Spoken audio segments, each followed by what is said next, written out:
Olá pessoal, aqui é o evangelista Jefferson Vicente para mais uma pré-aula da nossa revista da editora Betel. A nossa lição de hoje é a lição de número 8, cujo título é A Igreja e a Sua Influência na Sociedade. Irmãos, a nossa lição de hoje, assim como as últimas duas, está maravilhosa. Está tratando de temas extremamente atuais, extremamente importantes. A nossa lição de hoje a gente pode dividi-la basicamente em duas partes. A primeira é falar acerca da relação da igreja com os poderes políticos e a segunda é falar acerca da influência da igreja na sociedade. Aqui eu falo sociedade no sentido de necessitados, tá? Como a igreja pode impactar na sociedade. Na nossa primeira parte, irmãos, nós vamos falar basicamente sobre dois textos bíblicos. O texto de referência da nossa lição se encontra em Mateus capítulo 22, que é o famoso dai a César o que é de César e a Deus o que é de Deus, e também Romanos capítulo 13, do versículo 1 ao versículo 7, que Paulo fala acerca da submissão da igreja às autoridades civis. Então, vamos iniciar aqui agora em Mateus capítulo 22. Os fariseus, irmãos, tinham tido várias conversas com Jesus antes desse capítulo 22, versículo 21. Só que essas conversas elas não foram amistosas, foram debates, foram discussões. E eles decidiram matar Jesus, mas eles queriam pegar Jesus em alguma contradição, eles queriam pegar alguma frase de Jesus para ter como acusá-lo. E eles não vão diretamente falar com Jesus, eles enviam pessoas que talvez Jesus ainda não tinha conversado. Eles enviam os seus discípulos e também os herodianos. Eram dois grupos que ainda não tinham tido contato direto com Jesus. E a ideia era muito clara. Era fazer uma pergunta capciosa, maliciosa, para colocar Jesus em maus lençóis e poder condená-lo. Então vão esses dois grupos, aí os discípulos dos fariseus e os herodianos, e começam elogiando Jesus. Começam dizendo, mestre, bom mestre, nós sabemos aí que o senhor não teme aos homens, se o senhor tiver que falar, fala na lata mesmo, que o senhor não tem nenhum receio aí de fazer politicagem com as pessoas. E dessa frase, irmãos, nós podemos extrair que nem todo aquele que te elogia quer o teu bem, nem todo aquele que te critica quer o teu mal. Às vezes, aquelas pessoas que querem o teu mal vêm com um elogio para você, como aquela menina possuída por demônios na cidade de Filipos estava elogiando Paulo, Silas e os seguidores de Paulo, dizendo que aí vão os santos homens de Deus. Então, às vezes o elogio ele tem por motivação te jogar uma casca de banana para você pisar. Então, eles chegam elogiando Jesus e jogam uma pergunta que, se Jesus responde sim ou se Jesus responde não, ele ficaria em maus lençóis do mesmo jeito. Porque eles perguntam, é lícito pagar imposto a Roma? Se Jesus responde que é lícito, ele fica contra os judeus, porque os romanos eram gentios e estavam subjugando os judeus. Em contrapartida, se ele fala que não era lícito pagar imposto a Roma, ele estava se sublevando, ele estava provocando uma rebelião e ele podia facilmente ser acusado de rebelde. Então Jesus, ele, com a sua sabedoria extraordinária dos céus, ele responde de uma forma que desvia toda a pegadinha. Ele responde, dai a César o que é de César. Ou seja, o que é de César, não negue a César. E antes de falar isso, ele mostra a imagem de uma moeda e pergunta de quem é o rosto que está naquela moeda. Então, o que é de César, dê a César. Só que não existe só César no mundo, também existe Deus. E o que é de Deus, dê a Deus. O que isso significa, irmão? Isso vai ter muitas aplicações no decorrer da história. Mas, em primeiro lugar, o que isso significa? Que existem duas esferas autônomas, que uma não pode subjugar a outra. Uma é independente da outra. Quando eu falo independente, mas eu não estou falando que elas não se comunicam. Quando eu falo que elas são independentes, é que não pode existir dominação de uma sobre a outra, tá? Uma coisa é César, outra coisa é Deus. Uma segunda questão importante, irmãos, é a teologia que vai se desenvolver a partir disso, principalmente através do Papa Gelásio I. Na verdade, nem era chamado de Papa ainda, era o Bispo de Roma. Por volta ali do ano 400 e pouco, existe uma tensão aí entre a igreja de Roma, que era a principal igreja cristã daquele período, com o imperador de Constantinopla, que constantemente queria guiar, queria orientar, queria governar a igreja através do poder político. E Gelásio ele apresenta essa teoria das duas esferas, que é a esfera política e a esfera religiosa, como esferas autônomas. Então essa é a teoria ou teologia das duas esferas. Isso a partir dessa frase de Jesus, dá a César o que é de César e a Deus o que é de Deus. Nós sabemos que posteriormente, por volta do meado ali da Idade Média, no auge do poder da igreja, ela vai reivindicar o poder religioso e também vai reivindicar a autoridade decorrente de César. Nós vamos, nesse período, ver a igreja de Constantinopla muito fraca por causa da expansão do Islã e a igreja romana cada vez mais forte e mais poderosa. E ela vai reivindicar até o poder secular, tá? Mas nesse primeiro momento ela reivindica como se fossem esferas autônomas. Lutero também vai usar a teologia das duas esferas para dizer no seu tempo que o poder político não poderia dominar sobre a igreja e que a igreja não poderia dominar sobre o poder político. Nós vamos adotar, nós que eu falo é a sociedade moderna, vamos adotar essa teologia das duas esferas para desenvolver o conceito de laicidade do Estado, tá? A única civilização, irmãos, que produziu a laicidade foi a sociedade cristã. Nenhuma outra sociedade em todas as eras conseguiu produzir um governo político separado do governo religioso, tá? Então essa ideia de dupla esfera, da separação entre igreja e Estado, ela está na raiz do cristianismo. Nós poderíamos desenvolver isso e vou retomar isso desde do período do judaísmo primitivo, tá? Existe muita bibliografia aí que fala sobre isso, sobre esse desenvolvimento da laicidade. Eu escrevi uma dissertação de mestrado sobre isso, tive muito tempo para pesquisar profundamente essas questões, só que nós não temos tempo aqui de desenvolvê-la, tá? Mas eu vou colocar na descrição do vídeo para vocês a minha dissertação, é muito grande, tem muita citação, um trabalho técnico, tem mais de 150 páginas, mas quem tiver interessado em se aprofundar um pouco sobre esse assunto, eu vou deixar disponível para vocês. Mas voltando aqui para o nosso assunto, essa teologia das duas esferas, elas buscam fundamento nessa frase de Jesus: dá a César o que é de César e dai a Deus o que é de Deus. Ou seja, o que é para dar para César, não negue a César. E o que é para dar para Deus, não permita que César tome, não permita que César roube. Nós vamos encontrar também, irmãos, uma explicação acerca da relação da igreja com o Estado em Romanos capítulo 13, que é o nosso texto de referência. Paulo vem falando que nós devemos estar sujeitos a toda autoridade, porque toda autoridade foi constituída por Deus. Irmãos, em primeiro lugar eu queria falar acerca da diferença entre sujeição e obediência. Eu já tenho falado isso em outros vídeos, mas é sempre importante lembrar. Sujeição é você reconhecer a importância da liderança, é você reconhecer a importância do papel do líder. Então, exige consciência, tá? Submissão requer maturidade. Obediência não, é você atender à ordem. É por isso que Paulo, lá em Efésios capítulo 5, ele fala para as mulheres sejam submissas a seus maridos e fala para os filhos sejam obedientes aos vossos pais. Por quê? Porque criança não tem que entender nada, ela tem que obedecer e pronto. A esposa, não, irmãos, ela tem que reconhecer a importância de ser liderada. E antes de falar da esposa, Paulo fala, sede submisso uns aos outros, no temor do Senhor. Ou seja, nós devemos ser submissos não apenas à mulher, ao marido, mas o marido ele deve ser submisso à esposa em muitos sentidos, ao pastor em muitos outros, aos amigos que estão falando algo de Deus em muitos outros. Então, irmãos, a vida do cristão, homem, mulher, criança, é uma vida de submissão. E para isso a gente tem que ter humildade, conforme eu já expliquei para vocês em outros vídeos, a partir do versículo 5 do capítulo 5 de 1 Pedro. Então a submissão ela requer consciência, eu reconheço a importância de ser liderado. A obediência requer atitude apenas, que é o atender à ordem. A consequência prática disso, irmãos, é que é possível ser submisso desobedecendo em algumas circunstâncias. Porque como a submissão ela requer consciência, a consciência ela não é cega, irmãos. A consciência ela é racional. Então, a submissão ela não é compatível com a desobediência de algumas ordens específicas. Vamos dar um exemplo muito claro. Os discípulos, lá no capítulo 5 de Atos, quando eles foram 4 ou 5, tá? Acho que é o 4, na verdade. Quando eles foram proibidos, capítulo 4, versículo 19. Quando eles foram proibidos pelos principais dos sacerdotes de pregar em nome de Jesus, o que ele responde para eles? Antes convém obedecer a Deus do que aos homens. Então a nós não podemos deixar de falar daquilo que temos visto e ouvido. Vocês acham que é certo a gente deixar de falar do que Deus mandou a gente falar para ouvir vocês? Então eles estavam sendo submissos ali, irmãos? Não necessariamente.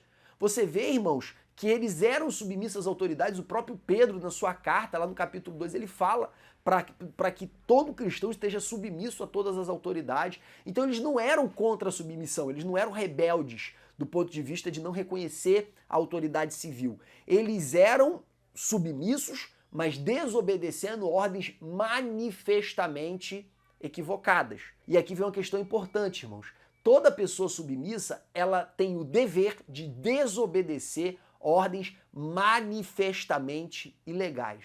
Inclusive no direito, irmãos, existe uma excludente de ilicitude, que é a obediência à ordem que não seja manifestamente ilegal. Isso exclui a culpabilidade da pessoa que praticou a conduta. Então, se você, por outro lado, recebe uma ordem manifestamente ilegal e mesmo assim você pratica, você é culpado. Porque como a ordem é manifestamente ilegal, ela é claramente ilegal, você fez a coisa ilegal porque você quis.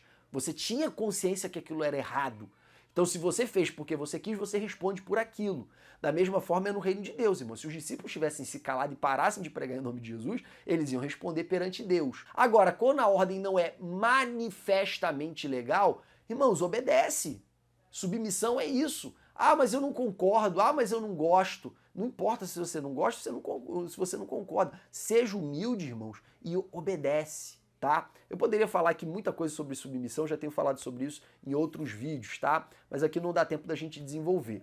Então ficou claro para vocês que a obediência é diferente da submissão? Normalmente o submisso ele vai obedecer, mas nem sempre, tá? Nem sempre o submisso vai obedecer. Eu acabei de citar aqui o exemplo de Atos capítulo 4, versículo 19. Então, ser sujeito à autoridade deve ser um ato de consciência. E por quê? Porque, aí vem o complemento, porque toda autoridade foi constituída por Deus. Irmãos, é muito claro dentro da Bíblia Sagrada, no Antigo Testamento, que era Deus que colocava os reis, que era Deus que tirava os reis. O livro de Jeremias, capítulo 27, versículo 5 a 8, deixa isso de maneira clara e patente. O livro de Daniel, capítulo 2, versículo 21, na verdade o capítulo 2 todo, que fala daquela visão da estátua, deixa claríssimo que é Deus que levanta os impérios e Deus que derruba os impérios. Nós vamos ver várias orações de Davi e de Salomão agradecendo a Deus ou reconhecendo que foi Deus que colocou Davi no trono. Nós vamos ver no livro de Salmos, no livro de 1 Samuel, isso tudo está na descrição do vídeo aí, no esboço da lição, textos falando acerca de que Deus ele pega o pobre do monturo, o monturo é um monte de lixo, e exalta e coloca para se assentar entre os príncipes. Então, irmãos, do Antigo Testamento fica muito claro que é Deus que constitui toda a autoridade. Vem de Deus toda a autoridade. Então, quando Paulo diz sede submissa às autoridades, porque toda autoridade foi constituída por Deus, é importante ter clareza que Paulo não está inventando nada, isso já está no Antigo Testamento. Outra coisa importante para a gente lembrar também, irmãos, é que não necessariamente, Deus escolheu cada pessoa específica para ocupar um cargo de autoridade. Porém, Deus ele constituiu a autoridade. Vamos dar um exemplo, irmãos, para ficar bem claro para vocês? Existe a função de pastor, dirigente da congregação. Nós, assembleanos aí do Ministério de Madureira, estamos acostumados aí com o modelo de igreja de congregação. Existe a função ali, dirigente de congregação. O dirigente de congregação, irmãos, ele tem a gerência administrativa, a gerência litúrgica, a gerência espiritual ali da igreja. Quando eu falo gerência espiritual, irmãos, eu estou falando numa parte mais administrativa, tá, da fé, que é organização de quem vai cantar, líder de departamento, líder de escola dominical, é nesse sentido, tá? Não no sentido de controlar o agir do Espírito Santo. Então, o dirigente de congregação, ele é um cargo, porém que pode ser ocupado por várias pessoas diferentes. Algumas, irmãos, foi Deus que levou diretamente para ocupar aquele cargo. Outras, não foi Deus. Às vezes foi o pastor presidente que se equivocou, colocou a pessoa errada para exercer aquela função, talvez porque não orou, talvez porque não pediu direção de Deus, e aí cometeu um equívoco. O cargo, a autoridade do cargo provém de Deus. Mas a pessoa que foi colocada no cargo pode ter sido uma pessoa direcionada por Deus ou não. Então ficou claro aí que essa autoridade do cargo, essa autoridade da função, ela é uma autoridade dada por Deus, assim como a autoridade dos pais sobre os filhos. Não importa, irmãos, o quanto os pais eles sejam pessoas erradas. Deus deu autoridade para os pais. E a criança, o filho que não honra pai e mãe, ele não tem como viver a promessa de que serão longos os seus dias sobre a terra. A promessa não é condicional à qualidade da paternidade. A promessa, ela é condicional à obediência e à honra. Então, não importa exatamente quem exerce o cargo. O que importa é a autoridade que o cargo ou que a função tem por si mesma, porque ela foi estabelecida por Deus. Ficou clara essa questão? Então, toda autoridade foi constituída por Deus, não exatamente no sentido de que Deus colocou Calígula no trono de Roma. Não necessariamente que Deus botou Nero no trono de Roma. É claro e é óbvio que Deus pode ter feito alguma intervenção direta para que isso acontecesse. Eventualmente sim, a gente não tem como saber isso. Mas não necessariamente, tá? Mas a instituição de autoridade foi estabelecida por Deus. Deus levanta, Deus derruba. Ele constitui toda a autoridade. Então Paulo fala que a gente tem que ser submisso às autoridades, irmãos, porque quem é contra a autoridade é contra Deus. Ele continua dizendo isso. Tá vendo como é que é péssimo, irmãos, pessoas que não são submissas, porque elas desobedecem a Deus. Elas desobedecem a Deus. Outra questão importante que Paulo fala também é que as autoridades foram constituídas para beneficiar o bem e para punir o mal, e não é em vão que ela porta a espada. Irmãos, a outra questão importante aqui dentro desse debate é que durante o período da Reforma, em que a igreja ela começou a se misturar com o Estado nos estados protestantes, o que se colocou naquele momento foi o seguinte: nós devemos ter uma política que reflita o Sermão do Monte. O que é o Sermão do Monte, irmão? Se der de um lado, dá o outro. Se te obrigar a caminhar 1 milha, caminha 2. Se te tomarem tua túnica, dá também tua capa. Irmão, se a gente for tratar os bandidos da sociedade dessa forma, existirá um benefício para a sociedade, um aperfeiçoamento para a sociedade, ou a gente vai estar estimulando ainda mais a criminalidade? Certamente que a gente vai estar estimulando ainda mais a criminalidade. Então a lógica do Estado ela tem que ser diferente da lógica da vida piedosa de cada cristão. A lógica do Estado é a lógica da espada. Ele serve para punir os ímpios, punir os maus da sociedade, tá? E na vida privada, nós temos que ter uma vida piedosa que acolha ou que busque a conversão e a transformação dessas pessoas. Vamos, Jefferson, coloca de maneira mais prática. Eu, Jefferson, sou a favor do aprisionamento com penas rígidas dos criminosos. E, por outro lado, eu me inscrevi aqui na Secretaria de Segurança Pública do Rio de Janeiro para eu estar fazendo um trabalho nos presídios, dar aula de teologia dentro do presídio. Irmãos, meu Deus do céu, que desorganização do Estado do Rio de Janeiro. Eu estou 1 ano esperando para sair a carteirinha e não sai a carteirinha. Mas já tem quase 1 ano que eu estou nesse processo aí para tentar entrar no presídio para dar aula lá dentro. Se Deus quiser, pode sair a qualquer momento, que saia o mais rápido possível. Então a gente vê muito claramente nesse exemplo que eu estou dando da minha vida que uma coisa não é incompatível com a outra. Eu quero que o Estado seja rigoroso e que puna o criminoso. Mas em contrapartida, eu como cristão, como servo de Deus, quero colaborar para que essas pessoas elas mudem de vida. Tá? Então, na esfera pública, eu acredito que deve imperar a lógica da espada. E na esfera privada, eu acredito que deve imperar o princípio da misericórdia, da graça. E a partir dessas duas ideias básicas, irmãos, eu gostaria de problematizar mais um pouco, mas sem responder essa problematização. Isso não impede, irmãos, que no decorrer da evolução da civilização, o princípio de misericórdia ele possa influenciar na ação do Estado. Tá? Na medida do possível e na medida em que não se favoreça a delinquência. Então é perfeitamente possível que o Estado ele atue para ajudar aquelas pessoas que erraram a se recolocarem na sociedade. Eu vou dar um exemplo aqui muito claro. Eu sou totalmente a favor de que o Estado ele banque a passagem daquelas famílias que não conseguem ver os seus parentes que estão presos e por causa disso deixam eles sem visita. Jefferson, você é muito bonzinho, né? Então quer dizer que você é a favor de ajudar a família de preso, família de bandido. E a família da vítima? Irmãos, que se dê também dinheiro para a família da vítima ir para o funeral, que se dê também dinheiro para a família da vítima visitá-la no hospital. Eu não sei, irmãos, eu não tenho solução para todos os problemas. Uma coisa eu sei, um dos principais fatores de ressocialização dos bandidos é a presença da família, é o apoio da família. Esse é um dos principais fatores de ressocialização. E você quer o quê? Que o bandido entre na cadeia, fique lá 10 anos e saia e cometa tudo de novo?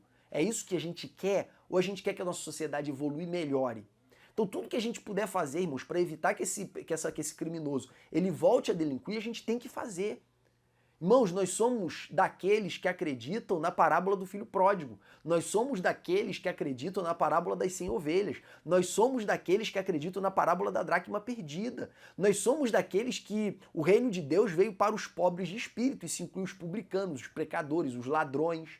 Nós somos daqueles que acreditam de que a misericórdia venceu o juízo. Então, a nossa concepção acerca da ação do Estado, ela tem que estar, de uma certa maneira, influenciada pelo princípio de misericórdia? Sim, mas com ele não pode se confundir. A lógica da espada é diferente da lógica do princípio de misericórdia, ainda que por ele possa ser influenciado, tá?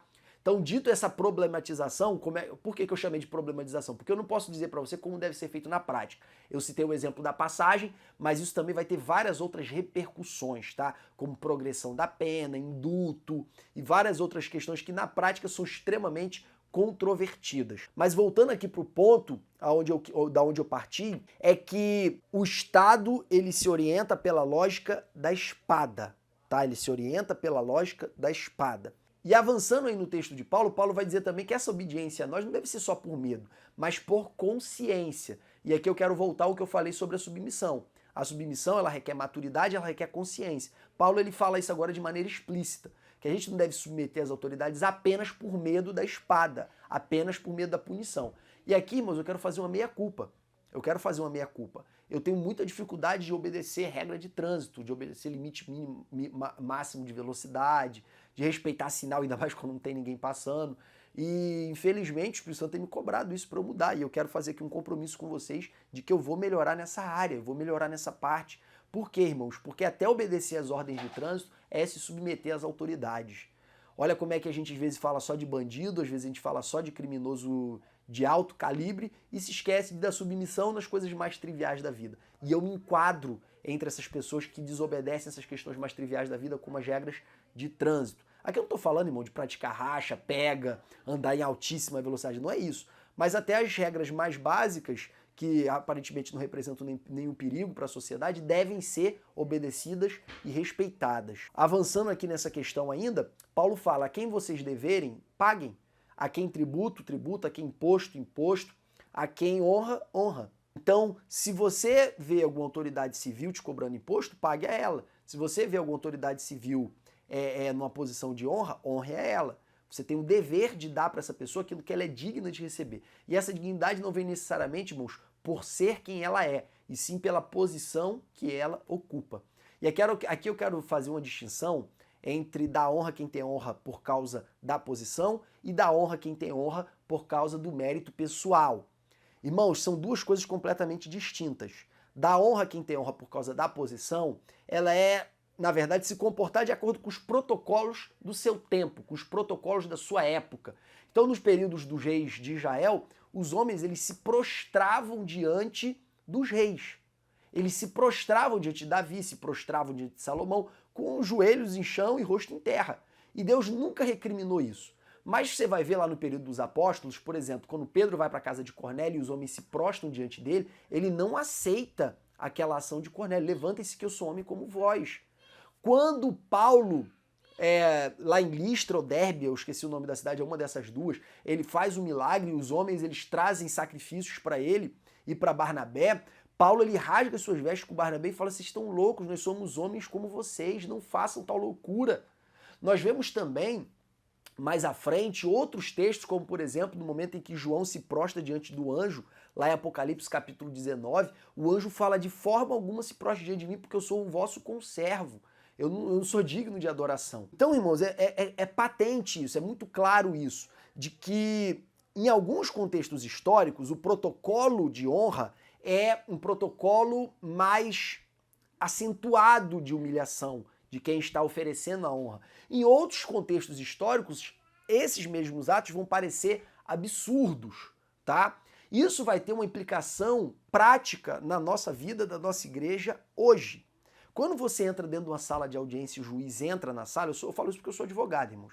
Eu não estou exercendo nesse momento, estou estudando para concurso, mas eu fiquei 6 anos advogando. Você está dentro de uma sala, o juiz está fora da sala, foi no banheiro, foi beber uma água. Quando ele entra, ninguém fica de pé para receber o juiz, ninguém levanta da cadeira. Num tribunal do júri, que é um momento onde tem mais formalidade, as pessoas ficam de pé, mas no geral elas não ficam de pé. Quando um presidente da república chega num ambiente onde ele vai dar uma palestra, as pessoas ficam de pé. Mas nem sempre, em todos os momentos, as pessoas ficam de pé quando ele chega. Então são alguns protocolos, irmãos, que vai variar de contexto para contexto. E esses protocolos, eles são protocolos humanos. Ou seja, eles estão dizendo respeito ao contexto de cada época, tá? E eles variam de pessoa para pessoa, de cargo para cargo, de status para status, e eles estão relacionados à posição que aquela pessoa ocupa.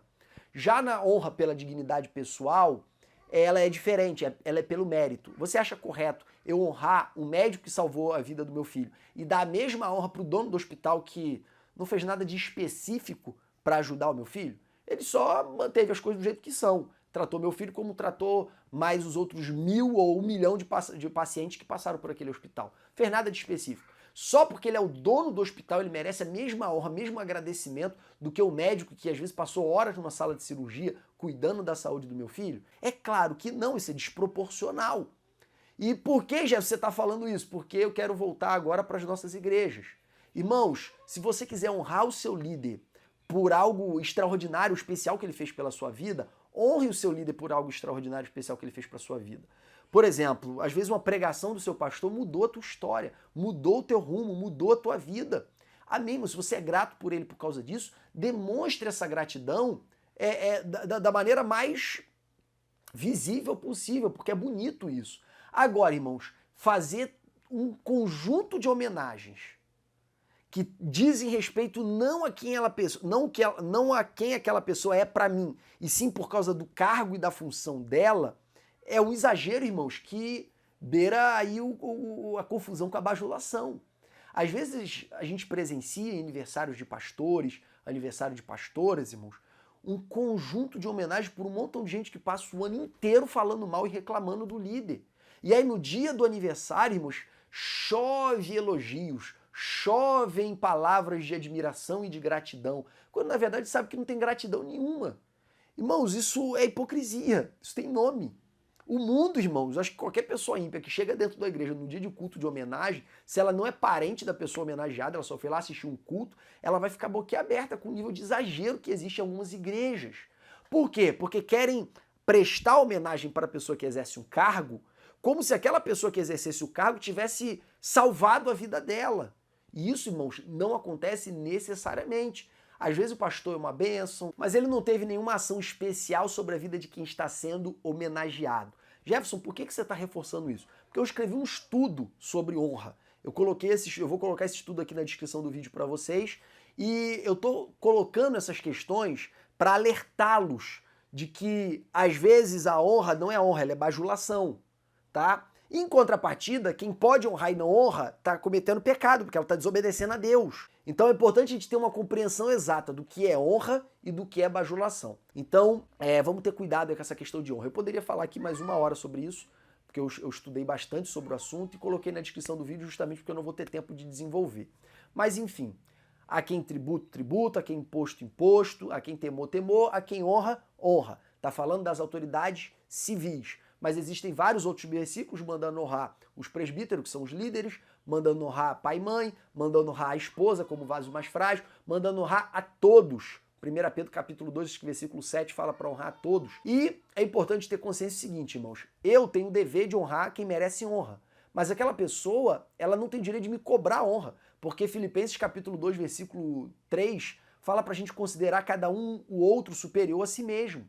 Paulo fala lá em Romanos 12 para a gente preferir os outros em honra. O que é preferir os outros em honra? É preferir honrar do que ser honrado.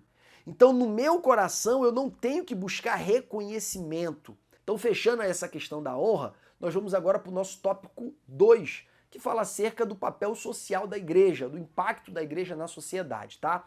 Lembrando aqui que eu poderia falar de vários assuntos relacionados ao Estado e à igreja, mas já passou muito tempo, eu não vou poder me prender a isso. Vamos então para o nosso tópico 2, irmãos? A Bíblia fala, irmão, lá no livro de Lucas capítulo 6, que o reino de Deus veio para os pobres, veio para os que choram, veio para os que têm fome.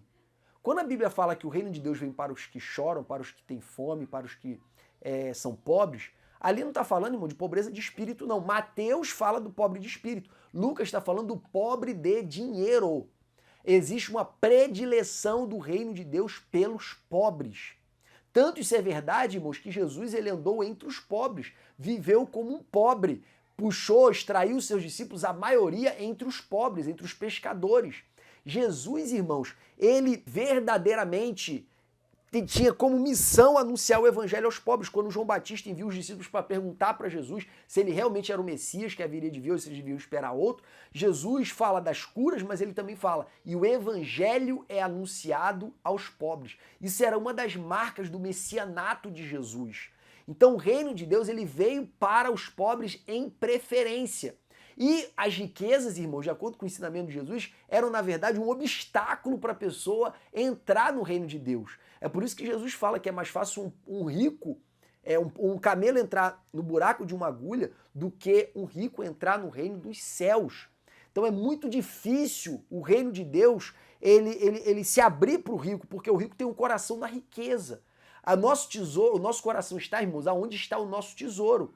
Quanto mais você se dedica a uma coisa, irmãos, mais o seu coração estará nela. Hoje eu amo minha filha muito mais do que quando ela nasceu. Por quê? Por causa de todo o período de dedicação, de ensino, de intimidade, de comunhão, enfim, todo investimento que eu faço nela afetivo, financeiro, educacional, irmãos, vai fazendo com que eu me apegue mais e mais a ela.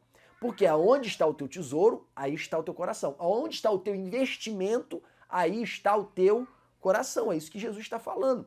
E o rico, como ele investe muito tempo e muita dedicação nas riquezas, é inevitável que o coração dele esteja nas riquezas. Então, existe uma predileção do reino de Deus pelos pobres. Outra coisa importante que a gente precisa saber, irmão, sobre essa questão é Tiago, capítulo 2, que fala acerca de dois homens que entram dentro da igreja, um rico é bem tratado e um pobre que é maltratado. E Tiago fala, vocês não estão fazendo acepção de pessoas quando vocês agem assim?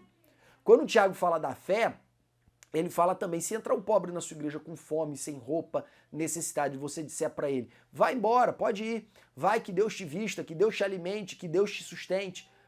A tua fé sem obra, ela terá alguma validade? O que você falou vai ter algum efeito na vida daquela pessoa? É claro que não. Então, irmãos, o ensinamento de Tiago, ele está dizendo o seguinte, você não pode ter uma vida cristã, você não pode ter uma fé cristã que não seja também carregada de obras, de ações de caridade. É incompatível. 1 João capítulo 3, versículo 16 diz assim, que Cristo deu a sua vida por nós e nós devemos dar a nossa vida pelos nossos irmãos. E não amemos, irmãos, apenas de palavras, mas amemos com atitudes. Então, se alguém tiver uma necessidade, irmão, nós temos o dever de agir com atitude, não apenas ficar falando e pregando sobre o amor. Então, o amor do evangelho é um amor em ação, é um amor em atitude, é um amor que cuida. A igreja primitiva é o maior exemplo para nós, irmãos. Eles tinham tudo em comum, não havia necessitado entre eles. Olha que coisa extraordinária, irmãos. Olha que revolução social, que comunismo o quê? Que sociedade alternativa hippie o quê? Nós já tínhamos lá na igreja primitiva, em Atos 2, o verdadeiro exemplo de uma comunhão plena em todos os sentidos, em que não existiam necessitados. Nós temos uma referência que é a Bíblia Sagrada. Então, a igreja, ela cresceu e se desenvolveu tendo como marca o cuidado pelos necessitados. Nós vamos ver isso também nos relatos dos romanos, lá no segundo século, acerca dos cristãos. Eles vão dizer que eles, eu já citei isso para vocês, vou citar de novo, que eles eram uma religião de pessoas estranhas, uma superstição maligna, porque eles comiam o corpo humano, era uma má interpretação da ceia, eles eram canibais, segundo os romanos, eles eram incestuosos, porque eles casavam entre irmãos, olha que distorção. Mas uma coisa a gente pode dizer deles, que eles tanto cuidavam dos seus pobres, dos seus doentes, quanto dos nossos. Então, apesar de toda a crítica, aquilo que eles chamavam de superstição, eles tinham que reconhecer que a ação dos cristãos era extraordinária em relação aos necessitados. Hoje em dia, irmãos, a religião que tem como característica cuidar dos outros não é o cristianismo protestante. Infelizmente, isso é uma vergonha para nós. São os espíritas. Eles hoje no Brasil são referência em cuidado em obras de caridade. Isso é uma vergonha. Isso é uma vergonha para nós. Uma vergonha. Mas avançando. E essa dupla missão da igreja, irmãos, de pregar e de cuidar, ela é sintetizada dentro de um subtópico da nossa lição que fala acerca da missão integral ou missão na íntegra. O que é isso, missão integral ou missão na íntegra? A ideia de missão integral surge, irmãos, num conselho que foi realizado lá na cidade de Lausanne. Os grandes teólogos que participaram desse conselho, ou dessa convenção, foram Billy Graham e John Stott. Irmãos, pensa em dois homens extraordinários. Tudo que você puder ler, irmãos, de John Stott, pelo amor de Deus, leia, leia. Tudo que você puder ler, leia. tem um livro, irmãos, que ele faz a gente enxergar a igreja de outra maneira, que é Ouça o Espírito e Ouça o Mundo, acerca de várias questões modernas, atuais, dos nossos dias, que a igreja tem uma resposta para elas. É esse tipo de reflexão, irmãos, em grande parte é feita por John Stott, ele influencia muito o pensamento cristão, tanto no Brasil quanto no mundo. E esses dois teólogos foram os principais nomes do Concílio de Lausanne, eles protagonizaram essa expressão, missão na íntegra. Qual a ideia da missão na íntegra? É que a missão da igreja não é apenas pregar, é também cuidar. E ela também tem um segundo aspecto, que o homem é corpo, alma e espírito. E o evangelho ele tem que ser levado para o corpo, para a alma e para o espírito. Numa expressão que eu ouvi do pastor Ed Renekiewicz, é o evangelho todo, que inclui pregar e cuidar, para o homem todo, que inclui o corpo, a alma e o espírito. Então essa é a ideia base da missão na íntegra, o evangelho todo para o homem todo. Tem outras questões fundamentais aí dentro do evangelho da missão integral, irmãos, que eu não vou poder desenvolver aqui por falta de tempo, tá? Mas eu vou colocar para vocês aqui na descrição do vídeo uma ampla bibliografia, vários livros para você estar se aprofundando sobre esse assunto. O que eu posso colocar aqui, que também é inevitável, é falar sobre o reino de Deus e a sua dupla projeção. Irmãos, a visão acerca do reino de Deus, o reino milenar de Cristo, ele tem basicamente, vamos separar aqui de maneira bem didática, duas correntes. Uma de que nós já estamos no reino de Deus e a outra é de que o reino de Deus ainda virá, tá? Após o arrebatamento da igreja, após a segunda vinda de Cristo. Então essas duas ideias, irmãos, são as duas correntes principais dentro do cristianismo. Dentro dessa concepção aí pós-milenista, de que nós promovemos o reino de Deus e que a nossa sociedade ela deve, na maior medida possível, se parecer com a sociedade da Bíblia Sagrada, fica muito claro que o ser humano ele precisa atuar no reino de Deus hoje, promover o reino de Deus hoje. E a promoção do reino não é apenas pregando, é também fazendo. Já na segunda concepção, que é majoritária dentro do cristianismo, que é a ideia de que o milênio é após a segunda vinda de Cristo, a ideia que se tinha durante muito tempo é que o reino não é agora. Então agora a gente tem que ganhar a alma para Jesus. Agora a gente tem que ganhar as vidas para Jesus. A gente não tem que se preocupar em transformar a sociedade no sentido político, no sentido social. A gente tem que se preocupar sim em ajudar quem está necessitado que vem até nós, mas a nossa preocupação número 1 é com a pregação. E aí vem um autor, irmãos, no século passado, na década de 70, 80, chamado George Led, que veio dar uma nova roupagem para esse pré-milenismo, que é a ideia de que o reino de Deus ele já chegou e que o reino de Deus ainda chegará. Tem um vídeo, se você procurar no canal, que eu falo sobre isso. O reino de Deus ele é presente e ele é vindouro. Essa concepção do George Led, irmãos, ela faz com que os pré-milenistas que acreditam no reino após a segunda vinda também queiram implementar o reino de Deus, o reino de justiça, o reino de paz, o reino de amor, hoje na maior medida possível. Existe uma frase também do pastor Ed Renekiewicz que ele diz o seguinte, é fazer na maior medida possível hoje o reino que está lá e além. Então é fazer aqui e agora, na maior medida possível, aquilo que ocorrerá lá e além. Então essa é a ideia base pré-milenista influenciada pelo George Led, de que sim, existirá um período em que nós vamos viver esse reino em plenitude, onde haverá justiça, paz, e justiça em todos os seus aspectos, individual e social, mas também é possível promover esse reino numa certa medida hoje e nós devemos trabalhar para isso, tá? Então aqui, superada essa divisão entre pós-milenistas e pré-milenistas, ambos na teologia hoje acreditam que é possível promover o reino de Deus hoje, seja ele na sua plenitude, paulatinamente, com o passar do tempo, ou seja ele, ainda que parcial, já é possível hoje, tá? Então ambos concordam que hoje já é possível implementar o reino de Deus. E como eu disse para vocês, o reino de Deus é paz, justiça e alegria no espírito. Então, promover o reino é necessariamente promover transformações sociais, transformações políticas, transformações relacionais, transformações sentimentais, para fazer com que a sociedade de hoje ela se aproxime na maior medida possível da sociedade de referência, que é a sociedade transformada do milênio. Então, essa ideia do reino de Deus também é uma das bases da teologia da missão integral. Então nós temos o evangelho todo para o homem todo, de um lado, e nós temos a teologia do reino de Deus, hoje, do outro lado, formando aí os dois pilares para a ideia de missão integral e não apenas parcial. Dito isso, irmãos, a revista fala de outros assuntos também que eu não quero entrar a miúde, porque você pode ler a revista e se aprofundar em cada uma delas, tá? O nosso tempo já passou, eu não quero continuar gravando vídeos muito longos, então que Deus abençoe tua vida, que Deus abençoe a tua aula e que Ele possa te usar poderosamente em nome de Jesus.